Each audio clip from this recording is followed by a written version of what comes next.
What's up, fam? You know, listen to Ring Kings Boxing. I'm Big Q chiming in on the latest installment of Ring Kings Boxing. This one called Andre Ward saying Canelo Alvarez doesn't have a lot of prime names on his resume. Of course, very interested take by Andre Ward, well-respected Andre Ward, former champion, man. If we look at some of the things we're going to talk about today on this one, man, let's take a look at that, man. Let's get the news story out there. Andre Ward saying this, and it's coming from Boxing Scene on the scoop. So Ward isn't ready to completely out of his way. You know, he isn't ready to go completely out of his way to call Canelo Alvarez a world beater.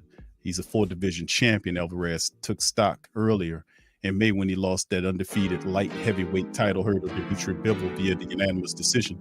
He bounced back in September to beat his arch rival, a Triple G, via a unanimous decision in the trilogy bout. 32-year-old Alvarez sitting up there at 58-2-2 with 39 knockouts is still the undisputed super middleweight champion, holding the WBC, WBA, WBO, IBF, and Ring magazine titles.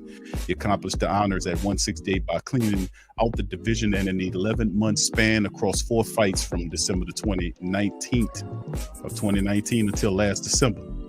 Now, he outlasted the likes of Caleb Plant, Billy Joe Saunders, Colin Smith to claim their crowns, handed each of the former champions their first professional losses along the way.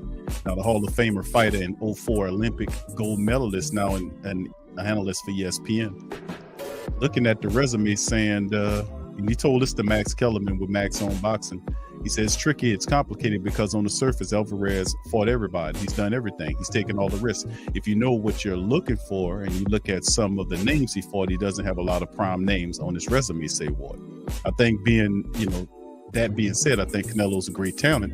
I think he's had a great career, of course, and he's a Hall of Famer, no doubt about that. But I think there's a little bit more window dressing with this record than what people recognize with his career.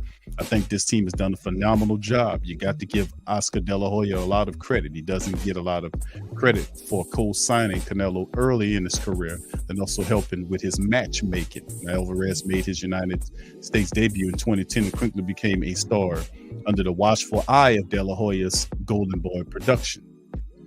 In the other weight classes, from 2011 to 2019, Alvarez beats the like of Ward nemesis Sergey Kovalev, as well as a group headlined by Jacobs, Triple G, Julio Cesar Chavez Jr., Liam Smith, Amir Khan, Cotto, James Kirkland, Lara, Alfredo was else in there, Austin Trout, Lopez, Mosley, and a few other names as well.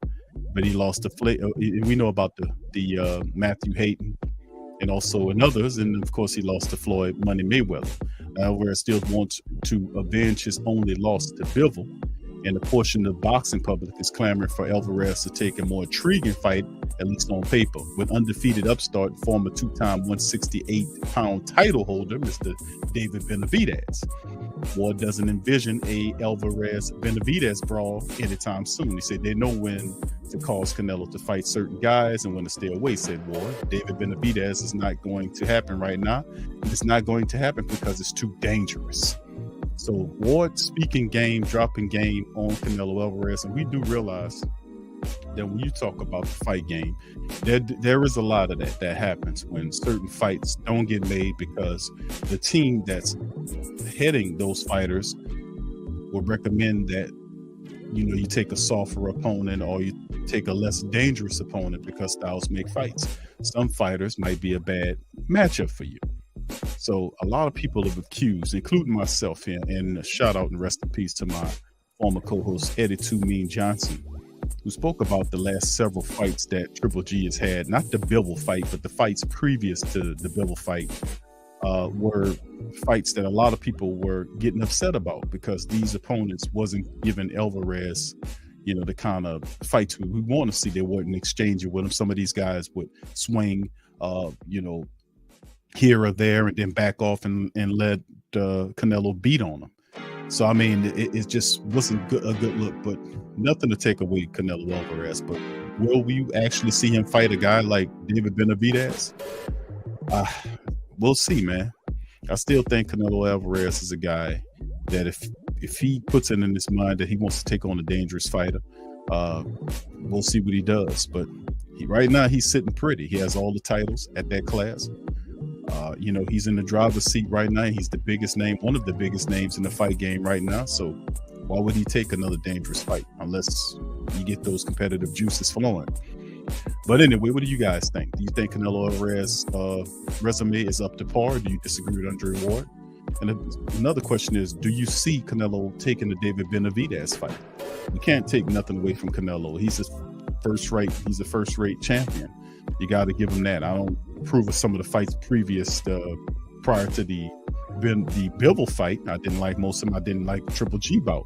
I think he needs to go against stiffer opponents. But at that level, obviously, you can see some of the matchmaking that's going on. So what do you guys think? Chime in the comment section. Let me know how you feel about Andre Ward. Do you agree with him? You think Canelo Alvarez is kind of walking that non-dangerous path, so to speak?